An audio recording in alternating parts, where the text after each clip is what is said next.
Good morning friends. మనం marketing concepts గురించి మాట్లాడుకున్నప్పుడు మీకు అమ్మకానికి మరియు మార్కెటింగ్కి మధ్యన వ్యత్యాసాల గురించి చెప్పాను. భేదాల గురించి లేదా డిఫరెన్స్ గురించి చెప్పాను. అంటే differences between sales concept and marketing concept గురించి వ్యత్యాసాలు చెప్పాను, డిఫరెన్స్ చెప్పాను. ఒకసారి మీరు చూసుకోండి. మార్కెటింగ్ వాళ్ళు ఫైనల్ ఇయర్ స్టూడెంట్స్ అయితే అందులో ఎక్కువ పాయింట్లు చెప్పలేదు, ఒకటే లేదా 2-3 పాయింట్లు చెప్పేసి ఆ వీడియో క్లాస్కి టైం టేకింగ్ అవుతుందని చెప్పి దాన్ని క్లోజ్ చేయడం జరిగింది. బట్ దట్స్ వై దానివల్ల ఈరోజు ఏంటంటే అదే కాన్సెప్ట్ను ఎలాబొరేట్ చేసి అమ్మకం అంటే ఏమిటి, మార్కెటింగ్ అంటే ఏమిటి, ఆ రెండింటి మధ్య ఉన్నటువంటి వ్యత్యాసం ఏమిటి అనేది ఈరోజు మనం క్లాస్లో డిస్కస్ చేసుకుందాం. ఓకే, అమ్మకము అంటే ఏమిటి, మార్కెటింగ్ అంటే ఏమిటి, వాటి మధ్యలో ఉన్నటువంటి భేదాభిప్రాయాలు లేదంటే వ్యత్యాసాలు ఏమిటో ఈరోజు మన క్లాస్లో డిస్కస్ చేసుకుందాం. మొదటిగా అమ్మకము అంటే ఏమిటి? అమ్మకము అనేది మార్కెటింగ్లో ఒక ప్రక్రియ, మార్కెటింగ్లో ఒక భాగము. అమ్మకం ఒక పరిధి లేదంటే విస్తృత పరిధి లిమిట్గా ఉంటుంది. మార్కెటింగ్ యొక్క పరిధి ఎలాబొరేట్గా ఉంటుంది. అంటే అమ్మకముకు మించి ఉంటుందన్నమాట. అంటే అమ్మకం అంటే ఏమిటో సింపుల్ లాంగ్వేజ్లో 2 or 3 వర్డ్స్లో చెప్తాను చూడండి. అమ్మకముదారులు కలిగినటువంటి లక్ష్యాలను, ధ్యేయాలను సాధించుకోవడానికి ఏంటి క్లియర్గా అర్థమవుతుంది మీకు. అమ్మకముదారులు వారు కలిగినటువంటి అవసరతలను, లక్ష్యాలను, ధ్యేయాలను సాధించుకోవడానికి వస్తువులను అమ్మకం చేయడాన్ని లేదా వస్తువులను వినియోగదారులకు అమ్మడాన్ని అమ్మకం అని పిలుస్తామన్నమాట. సింపుల్ అండి, ఏం లేదు. అమ్మకముదారులకి కొన్ని అవసరతలు ఉంటాయండి, కొన్ని లక్ష్యాలు, ధ్యేయాలు ఉంటాయి. ఆ లక్ష్యాలకి, ధ్యేయాలకి లోబడి వస్తువులను అమ్మడాన్ని అమ్మకంగా మనం చెప్పవచ్చు సింపుల్ లాంగ్వేజ్లో. మరి మార్కెటింగ్ అంటే ఏమిటి? మార్కెటింగ్ అంటే ఏమిటంటే వినియోగదారుల యొక్క కోరికలను, అవసరతలను, వారి యొక్క డిమాండ్ను పరిగణలోకి తీసుకుని వస్తువు యొక్క ఉత్పత్తి చేసి ఆ వస్తువుని మార్కెట్లోకి అడ్వర్టైజ్మెంట్ చేసి తదనుగుణంగా ఒక వస్తువుని వినియోగదారునికి చేరువేయటం మన మార్కెటింగ్ అంటాం.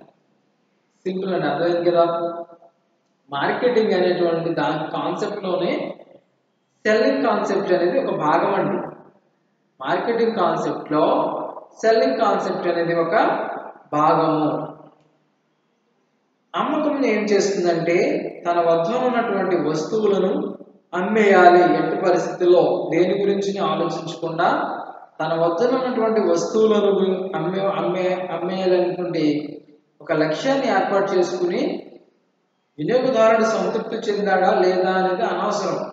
తన వద్ద ఉన్నటువంటి వస్తువులను లేదా సేవలను త్వరితగతిన వినియోగదారులకు అమ్మేయాలి. అది మార్కెట్ యొక్క అది అమ్మకం యొక్క లక్షణం.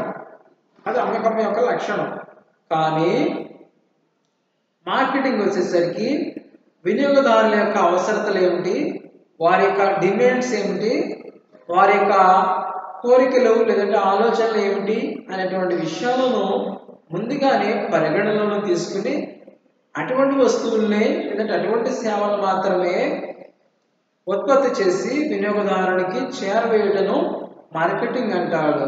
మార్కెటింగ్ రోల్ చాలా విస్తృతంగా ఉంటుంది, చాలా అధికంగా ఉంటుంది. అమ్మకం యొక్క రోలు లేదంటే అమ్మకం యొక్క పరిధి అంతంత మాత్రంగా అంటే తగుమాత్రంగా ఉంటుంది. అది అమ్మకం గురించి, ఇది మార్కెటింగ్ గురించి. మరి వీటి మధ్యన ఉన్నటువంటి భేదాభిప్రాయాలు లేదంటే వ్యత్యాసాలు లేదంటే భేదాలను ఈరోజు మనం చెప్పుకుందాం. మీకు ఇది విజిబిలిటీగా ఉంది కదా. ఇది ఒక రఫ్గా రాశానండి, మీకు ఎక్స్ప్లెయిన్ చేయడానికి అనుకూలంగా ఉంటుందని చెప్పి ఒక రఫ్గా రాశాను. మీ మెటీరియల్స్లోను మీ నోట్స్లోను క్లియర్గా రాసుకునే అవకాశం మీకు ఉంటుంది. నేను ఎక్స్ప్లెయిన్ చేసినప్పుడే మీకు ఒక అవగాహన వచ్చేస్తుంది. సో దాన్ని బట్టి మీరు ఒక పేజ్ని ఒక టూ పార్ట్స్ కింద డివైడ్ చేసుకోండి. మీ పేజ్ను మీ రన్నింగ్ నోట్స్లో ఒక పేజ్ను 2 పార్ట్స్ కింద డివైడ్ చేసుకుని దాన్ని రాయాలి.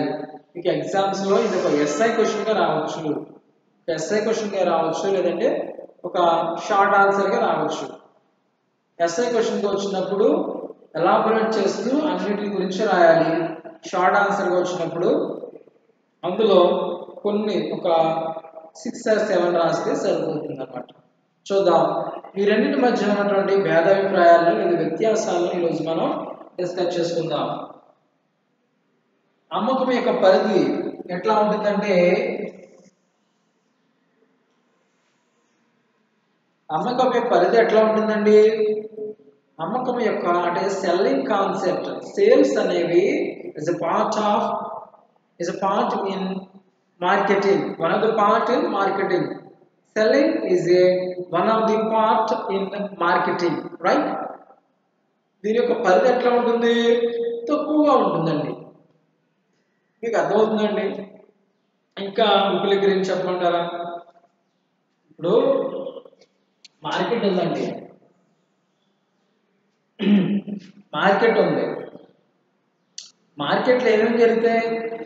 అమ్మకాలు జరుగుతాయి, కొనుగోలు జరుగుతాయి, వినియోగదారులు ఉంటారు, వస్తుదారు నిర్ణయాలు ఉంటాయి, వస్తు ఉత్పత్తి జరుగుతుంది.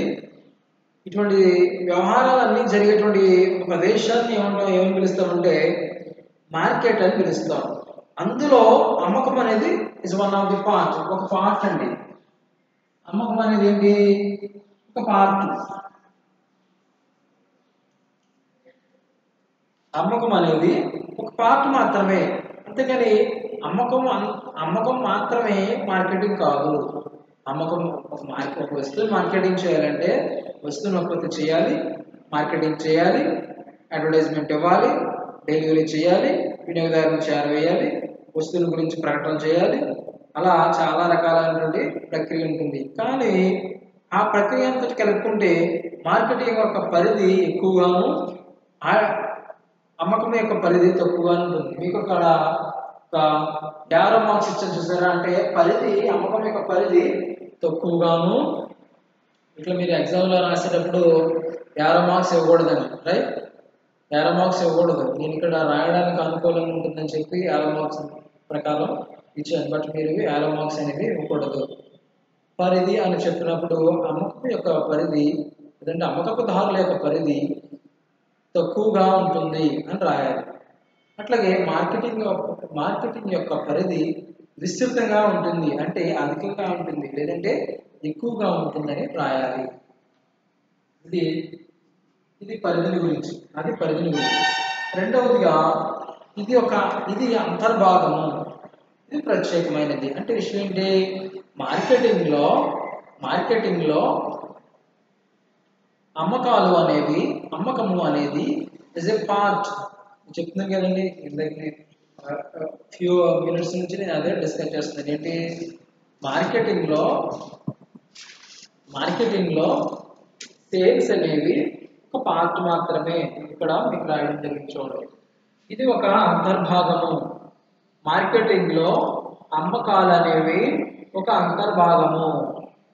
మార్కెటింగ్ అనేది ఒక ప్రత్యేకమైనది. అంటే మార్కెటింగ్ అనేది అమ్మకంలో భాగం కాదు, అమ్మకాలు మాత్రమే మార్కెటింగ్లో భాగము. ఇది ప్రత్యేకమైనది మరియు విస్తృతమైనది. దీని యొక్క సరౌండింగ్స్ కానీ, దీని యొక్క పరిధి కానీ, దీని యొక్క స్కోప్ కానీ విస్తృతంగా ఉంటాయి, ప్రత్యేకమైనదిగా ఉంటాయి అన్నమాట, రైట్? మూడవది వస్తు ఆధారిత. ఇక్కడ వినియోగ ఆధారిత. వస్తు ఆధారిత అంటే ఏమిటి, వినియోగ ఆధారిత అంటే ఏమిటి, ఇప్పుడు మనం తెలుసుకుందాం. వస్తు ఆధారిత అంటే అమ్మకపుదారులు కానీ, అమ్మకాలు కానీ వేటిపైన ఆధారపడి పనిచేస్తాయి అంటే కనుక వారి వద్ద ఉన్నటువంటి వస్తువులపైనే ఆధారపడి ఉంటాయి. అది ఏ వస్తువులు అయినప్పటికీ కూడా అమ్మకాలు లేదంటే సేల్స్ టీమ్ వారు చేసేటువంటి పని ఏమిటండి? ఒక వస్తువుని అమ్మాలంటే అమ్ముతారు, ఒక సేవను అమ్మాలంటే అమ్ముతారు. వాళ్ళు చేయాల్సినంత బాధ్యత, లేదంటే వాళ్ళు చేయాల్సినటువంటిది వర్క్ ఏమైనా ఉందంటే వస్తువును అమ్మేయడమే. అది ఆ వస్తువు వినియోగదారుని సంతృప్తి పరిచిందా లేదా అనేటువంటి ఆలోచన వాళ్ళకి అవసరం లేదు. మీరు చూడండి, వీక్లీ మార్కెట్స్ పెడతారు, మీకు ఎప్పుడన్నా అవగాహన ఉందా లేదో. వీక్లీ వెజిటబుల్ మార్కెట్స్ పెడతారండి. ఆ వెజిటబుల్ మార్కెట్స్ పెట్టినప్పుడు ఏం జరుగుతుందంటే, అంటే ఒక రోజు ఒక ఊర్లోను, ఒక రోజు ఒక ఊర్లోను, ఒక రోజు ఒక ఊర్లోను ఈ వీక్లీ మార్కెట్స్ అనేవి కండక్ట్ చేస్తూ ఉంటారు. ఎవరికో ఒకరు వచ్చి వెజిటబుల్ మార్కెట్స్ని ఏర్పాటు చేస్తారు. ఆ రోజు అక్కడ అమ్మకాలు అయిపోయిన తర్వాత మళ్ళా వేరే గ్రామానికి వెళ్ళిపోతారు. అక్కడ వారి ముందున్నటువంటి లక్ష్యం, వారి ముందున్నటువంటి అవసరత ఏంటి అంటే వారి దగ్గర ఉన్నటువంటి వెజిటబుల్స్ అమ్మేయాలి. అది మంచిగా పండించినదా, ఎక్కడ పండించి తీసుకొచ్చారు, నిల్వ ఆగేదా, నిల్వ లేనిదా, లేదంటే ప్రజలకు ఉపయోగకరమైనదేనా, తీసుకోగలిగేటువంటిదేనా, లేదంటే వారి యొక్క కోరికను లేదంటే అవసరతను తీర్చేదా అనేటువంటి ఏ విషయంలో పరిగణలోనికి కానీ పరిశీలనకి కానీ తీసుకురండి. మీరు ఇంకా మీకు ఎలాబరేట్ చేసి చెప్పాలంటే, మీరు సిటీస్లోకి వెళ్ళినప్పుడు చిన్నపిల్లలు కానీ కుర్రవాళ్ళు కానీ మీరు బస్సులో కానీ కారులో కూర్చున్నప్పుడు కానీ సార్ ఈ వస్తువు తీసుకోండి, సార్ ఈ వస్తువు తీసుకోండి, లేదంటే ఈ టీషర్ట్ తీసుకోండి, ఈ నాప్కిన్స్ తీసుకోండి, హ్యాండ్ కర్చీఫ్స్ తీసుకోండి అని చెప్పి, ఫ్రూట్స్ తీసుకోండి అని చెప్పి మన వద్దగా తీసుకొని వచ్చి అమ్ముతూ ఉంటారు. చూసారా, వారి యొక్క ఉద్దేశం ఏమిటి?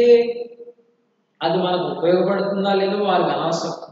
టీషర్ట్స్ జర్నీలో ఉన్నప్పుడు టీషర్ట్స్ మనం ఏం చేసుకుంటామండి, జర్నీలో ఉన్నప్పుడు మనం నాప్కిన్స్ ఏం చేసుకుంటాం, జర్నీలో ఉన్నప్పుడు ఏదో చెప్పల్స్ అంటారు, స్పెక్ట్స్ అంటారు, హెల్మెట్స్ అంటారు, అవి మనం ఏం చేసుకుంటాం. కానీ వారి యొక్క ఉద్దేశం ఏంటి? ఆ వస్తువుని అమ్మేయాలి. అమ్మి పెడితే వారి యొక్క అవసరాలు తీరుతాయి, వారు అనుకున్నటువంటి లక్ష్యాలు చేరుకోవడం అనేది జరుగుతుంది. అలా జరిగినప్పుడు వారికి ఆదాయం అనేది ఏర్పడుతుంది. అంటే ఇక్కడ విషయం ఏమిటి? వినియోగదారుని యొక్క ఆలోచనలతోనూ వినియోగదారుని యొక్క వస్తువు యొక్క ఆధారిత అవసరతలతోనూ వారికి సంబంధం లేదు. వారు వస్తువును అమ్మేయారు, అది ఒకటే కాన్సెప్ట్, రైట్? ఆ విధంగా వస్తు ఆధారితంగానే అమ్మకాలు అనేవి వస్తువు పైన ఆధారపడి ఉంటాయి. అంటే వస్తువు వారి దగ్గర ఉంటే చాలు, దాన్ని అమ్మేస్తారు. అది వినియోగదారులకి అవసరమా కాదా, వినియోగదారుని సంతృప్తిపరుస్తుందా లేదనేది చూడాలన్నమాట. మూడవదిగా ఇక్కడ చూసినట్లు మార్కెటింగ్ కాన్సెప్ట్కి వచ్చినట్లయితే వినియోగ ఆధారిత అంటే వినియోగదారుని వారు అమ్మేటువంటి లేదంటే వారు మార్కెట్ చేసేటువంటి వస్తువులు కానీ సేవలు కానీ వినియోగదారులను సంతృప్తిపరుస్తున్నాయా, లేదంటే వినియోగదారులను వారి యొక్క ఆలోచనలను అవసరతలను తీరుస్తున్నాయా అనేటువంటి విషయాలను మనం ఇక్కడ పరిగణలోకి తీసుకొస్తారు. అందుచేత దీని యొక్క పరిధి ఎలాబొరేట్గా ఉంటుంది, లేదంటే విస్తృతంగా ఉండడం అనేది జరుగుతుంది. అట్లాగే వస్తు సేవలు అమ్మకము, వస్తు సేవలను ప్రవేశపెట్టడము. ఇక్కడ చెప్పారు కదా, మనం ప్రీవియస్ టాపిక్ చెప్పుకున్నట్లుగానే పై సబ్ హెడ్డింగ్ గురించి చెప్పుకున్నట్లయితే వస్తువులను సేవలను అమ్మటం వారి యొక్క బాధ్యత. సేవలు అంటే ఏంటండి?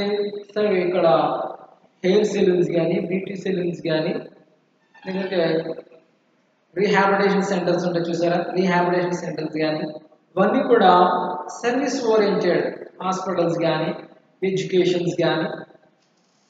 అక్కడ వరకు ఎందుకండి, మన కార్పొరేట్ స్కూల్స్ చూసుకున్నట్లయితే actually they are the service oriented institutions. అవి సర్వీస్ ఓరియంటెడ్ ఇన్స్టిట్యూషన్స్. కానీ ఈ రోజున చదువు అనేది ఎట్లా ఉందండి? లాభాన్ని ఆశించేది కానీ ఆర్జించేది కానీ.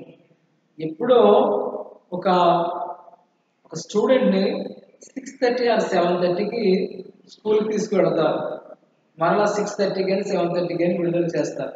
అప్పటి నుంచి ఇప్పటి వరకు కూడా నాన్ స్టాప్గా అతను చదువుతూనే, రాస్తూనే, వింటూనే, ఆలకిస్తూనే ఉండాలి. అది అతని యొక్క ఆరోగ్యానికి మంచిదా కాదా అనేటువంటి విషయమును సంస్థ యజమానులు ఆలోచించేటువంటి పరిస్థితి ఈ రోజు లేదు. ఎందుకంటే ఈ పోటీ ప్రపంచంలో మనం బ్రతకాలి అంటే, ఉత్తమంగా బ్రతకాలి అంటే మనలో ఏదో ఒక ప్రత్యేకత ఉండాలి.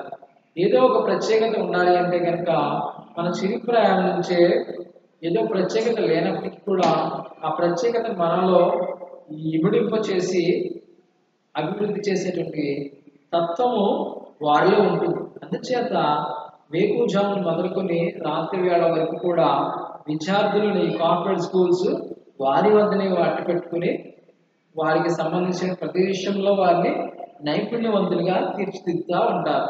ఇక్కడ అతనికి ఇష్టమా, అయిష్టమా, ఆసక్తి కలిగి ఉన్నాడా, ఆసక్తి లేడా అన్నటువంటి విషయాన్ని ఇక్కడ పరిగణలోకి తీసుకోరు. అంటే మనం చెప్పే సబ్జెక్ట్ వల్ల, మనం ఇచ్చేటువంటి నోట్సెస్ వల్ల, మనం చూపించేటువంటి శ్రద్ధ వల్ల అతను ఇబ్బంది పడుతున్నాడా లేదా, ఇబ్బంది పడట్లేదా అనేటువంటి విషయంలో ఇక్కడ వారు పరిగణలోకి తీసుకోరండి. ఓన్లీ ఆ యొక్క టాపిక్స్ కవర్ అవుతున్నాయా, లేదంటే సిలబస్ కవర్ అవుతుందా, లేదంటే ఇవి వితిన్ టైంలోనే సిలబస్ కంప్లీట్ అయిందా అనేటువంటి విషయాలను వారు మాత్రం పరిగణలోకి తీసుకుంటారు. ఇక్కడ కూడా అదేనండి, వస్తువు లేదా సేవలను అమ్మటం వరకే వారి బాధ్యత. అయితే ఇక్కడ మార్కెటింగ్లో వచ్చినట్లయితే వస్తువులను, సేవలను ప్రవేశపెడతారు. అంటే విషయం ఏమిటంటే వినియోగదారు యొక్క అవసరతలను, వారికి కోరికలను, వారికి డిమాండ్ను పరిగణలో తీసుకుని మన ప్రీవియస్ క్లాసులు చెప్పుకున్నట్లే ఇప్పుడు అందరూ కూడా ఏం ఉపయోగిస్తున్నారు, ఎక్కువగా మాస్క్స్ కానివ్వండి, శానిటైజర్స్ కానివ్వండి ఎక్కువగా ఉపయోగించారు ఫ్యూ డేస్ బ్యాక్ వరకు కూడా. అప్పుడు మనం అంటే అక్కడ ఏంటి, మాస్క్స్ కానివ్వండి, శానిటైజర్స్ కానివ్వండి, ఫేస్ మాస్క్ కానివ్వండి, మెడిసిన్స్ కానీ, సిలిండర్స్ కానీ ఎక్కువ డిమాండ్ ఉంది. అలా ఎక్కువ డిమాండ్ ఉంది కాబట్టి ఆ డిమాండ్కు అనుగుణంగా వస్తువు యొక్క ఉత్పత్తిని చేస్తుంది మార్కెటింగ్. ఆ సేవలకు అనుగుణంగా ఆ సేవలను ఉత్పత్తి చేస్తుంది మార్కెటింగ్. అయితే అమ్మకాల్లో మాత్రం వస్తు సేవలు అమ్మడం వరకు ఆలోచన చేస్తుంది. ఇక్కడ ఉత్పత్తి చేసే ఆలోచన మార్కెటింగ్ ఉంటుంది కాబట్టి వస్తువులు ఉత్పత్తి చేసేటువంటి ఆలోచన మార్కెటింగ్ ఉంటుంది కాబట్టి ఆ యొక్క వస్తువులు కానీ, సేవలు కానీ వినియోగదారుల యొక్క ఆలోచనను తృప్తిపరుస్తుందా లేదా అనేటువంటి విషయంలో పరిగణలోకి తీసుకోవడం జరుగుతుంది. అదేవిధంగా ఇది ఉత్పత్తికి సంబంధించింది.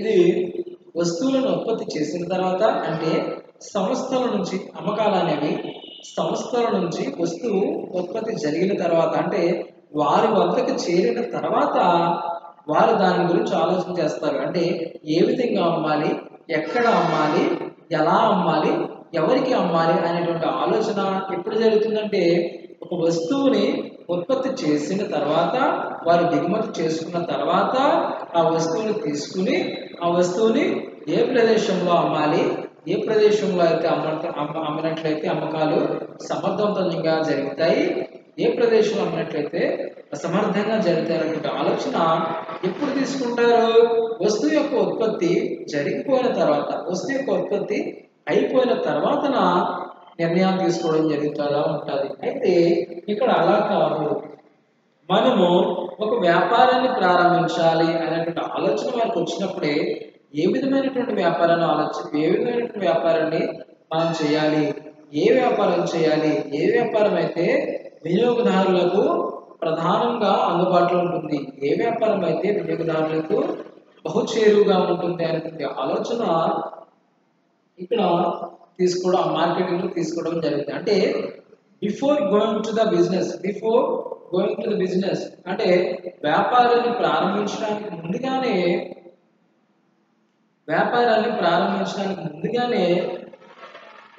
మనం ఏం చేస్తామంటే ఏ వస్తువును ఉత్పత్తి చేయాలి, ఎంత మోతాదులో ఉత్పత్తి చేయాలి, వినియోగదారుల యొక్క ఆలోచనలు ఏమిటి, వారి యొక్క ఆలోచన కోరికల మేరకు మాత్రమే మనం ఉత్పత్తి చేస్తున్నామా, జరుగుతుందా అనేటువంటి ఆలోచన మనం పరిగణలో తీసుకోవాలి తప్ప మరి ఆలోచన కాదన్నమాట. ఇక్కడ అంటే ఏమిటి ఉద్దేశం, అక్కడ వ్యాపారాన్ని స్టార్ట్ చేసేసిన తర్వాత, వస్తువు యొక్క ఉత్పత్తి చేసేసిన తర్వాత నిర్ణయం తీసుకుంటారు. ఇక్కడ వస్తువు కాదు కదా, కనీసం వ్యాపారాన్ని ప్రారంభించక మునిపే మనం ఏ వస్తువును ఉత్పత్తి చేయాలి, ఏ సేవను ఉత్పత్తి చేయాలి అనేటువంటి విషయాన్ని మనం పరిగణలోనికి తీసుకోవాలి.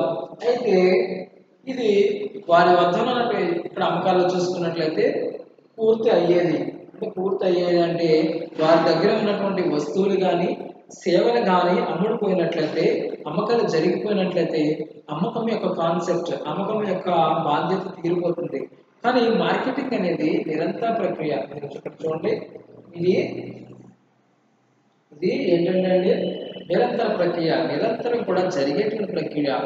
అంటే ఏంటి, అమ్మకపుదారుల దగ్గర వస్తువులు కానీ సేవలు కానీ అయిపోయినాయని తెలిసిన వెంటనే మళ్ళీ మార్కెటింగ్ ఏం చేస్తుంది, వారికి వస్తువులు కానీ సేవలను కానీ కట్టిపెడతా ఉంటుంది. ఈ విధంగా వస్తువులు మార్కెటింగ్ అనేది నిరంతర ప్రక్రియ. అది ఏమిటంటే పూర్తి అయ్యేటువంటిది. అంటే ఒక టాస్క్ అయిపోయిన వెంటనే వారి బాధ్యత తీరిపోతుంది. మరొక టాస్క్ మార్కెటింగ్ అమ్మకపుదారులకు ఇవ్వడం జరుగుతుంది. తర్వాత చూసుకున్నట్లయితే వస్తు సేవలను అమ్మకపుదారుడు నిర్ధారిస్తాడు, వినియోగదారుడు నిర్ధారిస్తాడు. అక్కడ చూసినట్లయితే అమ్మకపుదారుడు అంటే ఏంటండి, ఒక డిస్ట్రిబ్యూటర్స్ దగ్గర నుంచి, ఒక కంపెనీ డిస్ట్రిబ్యూటర్స్ దగ్గర నుంచి, మీకు మరి ఇంకా ఈజీ మెథడ్లో చెప్పాలంటే కనుక ఒక మెడికల్ షాప్ వాళ్ళు ఉన్నారండి. ఒక మెడికల్ షాప్ వాళ్ళు ఉన్నారు. ఆ మెడికల్ షాప్ ఓనర్ కంపెనీ ఏమైతే ఉత్పత్తి చేస్తుందో ఆ వస్తువులు తీసుకుంటడం జరుగుతుంది. అంటే ఏ వస్తువులు ఏ సర్వీసెస్ నేను అమ్మగలను, ఆ మెడికల్ షాప్ వ్యక్తి ఏ వస్తువులను లేదంటే ఏ సేవలను నేను అమ్మగలను అనేటువంటి ఆలోచన కలిగి ఉండి మాత్రమే, అంటే అమ్మకపుదారుడు కలిగి ఉన్న ఆలోచన మేరకు మాత్రమే వస్తువులను సేవలను దిగుమతి చేసుకుంటాడు. దాని ప్రకారమే వస్తువు యొక్క ఉత్పత్తి జరగడం జరుగుతుంది.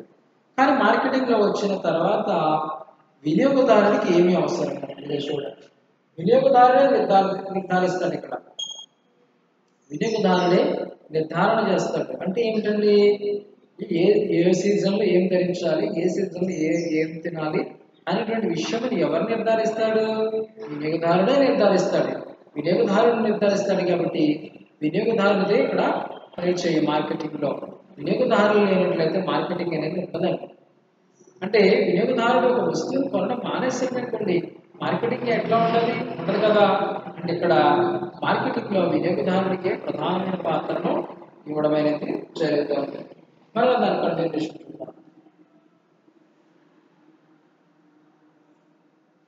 ఇక్కడ ఆ పాయింట్ వల్ల పునరావృతం జరిగింది. చూడండి, ఉత్పత్తి తర్వాత ఆలోచన. అంటే వస్తువు యొక్క ఉత్పత్తి జరిగిపోయిన తర్వాత, అంటే ఒక సంస్థలు కానీ, వస్తువు ఉత్పత్తి కేంద్రాలు కానీ, ఆర్గనైజేషన్స్ కానీ ఒక వస్తువుని పబ్లిక్ లిమిటెడ్ కంపెనీ అవ్వచ్చు, ప్రైవేట్ లిమిటెడ్ కంపెనీ అవ్వచ్చు, ఒక వస్తువుని ఉత్పత్తి చేసిన తర్వాత ఇక్కడ అమ్మకాల విషయాల్లో చూసుకున్నట్లయితే ఏ విధంగా ఆ వస్తువుని మార్కెట్లోకి ప్రవేశపెట్టాలి, ఏ విధంగా ఆ వస్తువుని అమ్మాలి, ఏ విధంగా వస్తువు పైన లాభాన్ని ఆర్జించాలి, లేదంటే లాభాన్ని గడించాలి అనేటువంటి విషయంలో ఇక్కడ వస్తువు యొక్క ఉత్పత్తి జరిగిన తర్వాత ఆలోచన చేసుకుంటారు.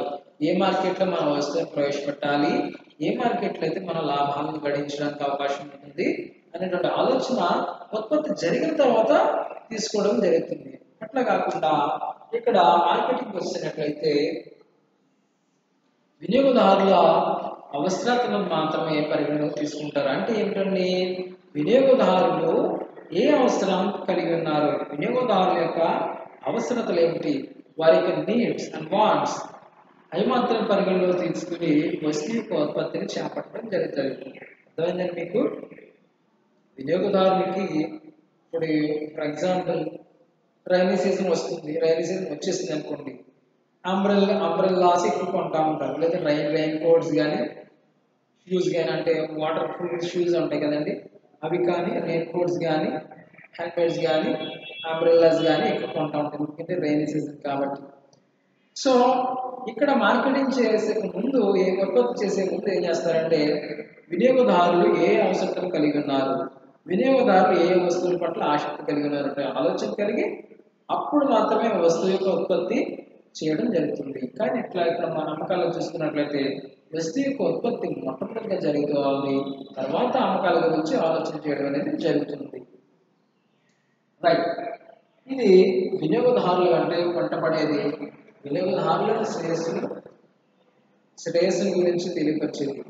అమ్మకాలు అనేవి వినియోగదారులు వెంటబడుతుంది అంటే వినియోగదారులు అధికంగా ఎక్కువ ఎక్కడైతే ఉన్నారో వారికి వారి వస్తువును అత్యంత త్వరితగతిన ఇచ్చేయడానికి లేదంటే అత్యంత త్వరితగతిన వారి యొక్క వస్తువులు కానీ సేవలు కానీ వినియోగదారులకు చేరవేసేలాగున వారి యొక్క ప్రణాళికలను రచించుకుంటూ ఉంటారు.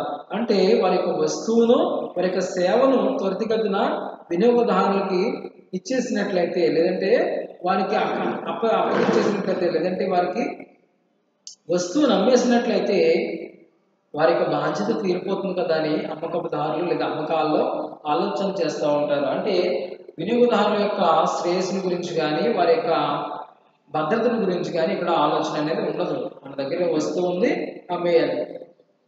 మీకు ఇందాక వీక్లీ మార్కెట్స్ గురించి చెప్పాను కదండి, మా విలేజ్లో కూడా వీక్లీ మార్కెట్స్ కండక్ట్ చేస్తూ ఉంటారు, లేదంటే పెట్టడం జరుగుతుంది.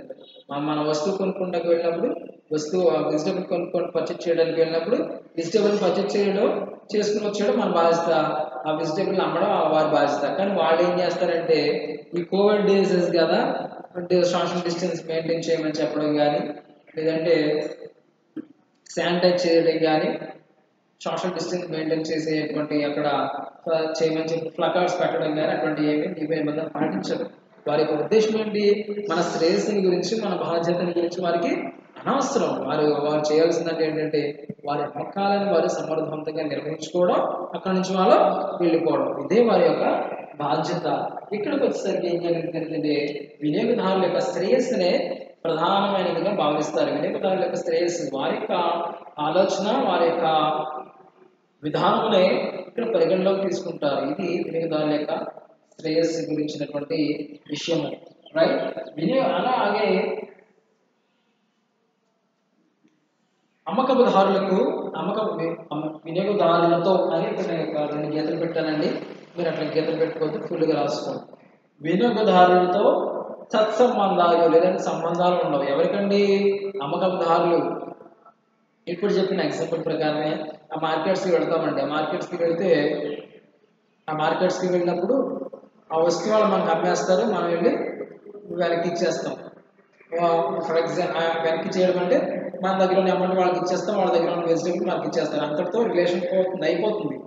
అంటే అమ్మకాల విషయానికి వస్తాయి. నేను ఫ్యూ డేస్ బ్యాక్ సండే కూడా మార్కెట్కి వెళ్ళినప్పుడు ఒక 200 రూపీస్ నాకు అధికంగా ఇచ్చేస్తే మళ్ళీ ఇంటికి వచ్చి చెక్ చేసుకుని మళ్ళీ వారి డబ్బులు వాళ్ళకి ఇవ్వడం జరిగింది. అంటే పట్టుకెళ్ళి తీసుకుని ఇవ్వడం జరిగితే ఎవరు సార్ మీరు అంటున్నారు. అంటే విషయం ఏంటి, అసలు నాకు గుర్తే పట్టలేదు. వాళ్ళు ఒక 200 రూపీస్ నాకు అధికంగా ఇచ్చేస్తారని చెప్పి నేను వాళ్ళకి మళ్ళీ రిటర్న్ చేసేసాను వాళ్ళ డబ్బులు.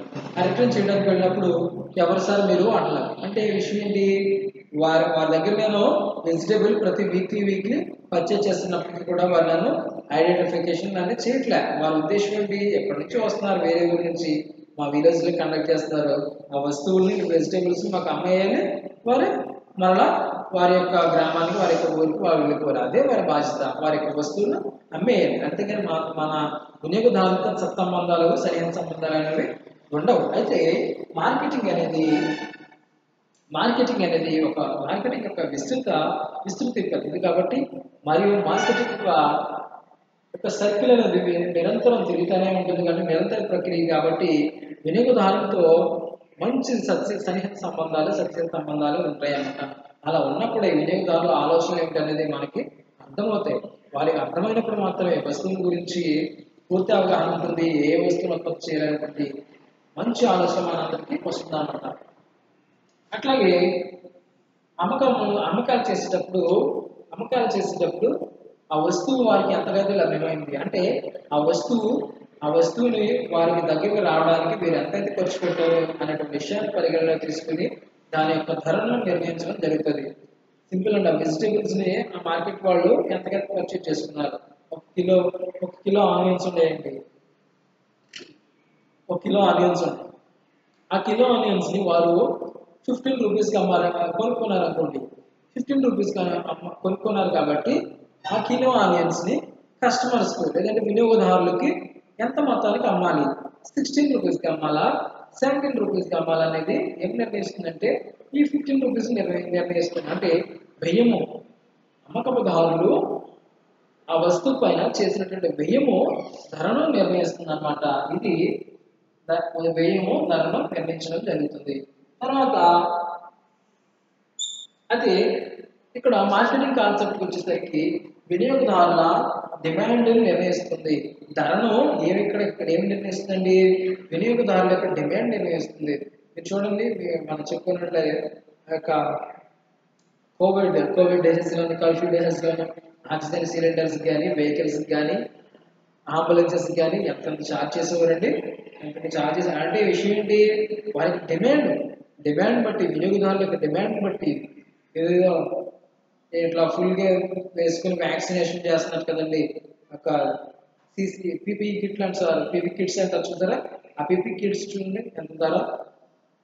అంటే విషయం ఏంటి, ఆ వస్తువుకి ఆయా సందర్భాల్లో వినియోగదారుల్లో అంత డిమాండ్ ఉంది. అంచేత వినియోగదారులే ఆ వస్తువు యొక్క ధరను నిర్ణయిస్తారు. అట్లా నిర్ణయించినప్పుడు వినియోగదారులే ప్రధానమైన వాళ్ళు భావిస్తారని చెప్పి ఇక్కడ మార్కెటింగ్ చెప్పడం జరుగుతుంది.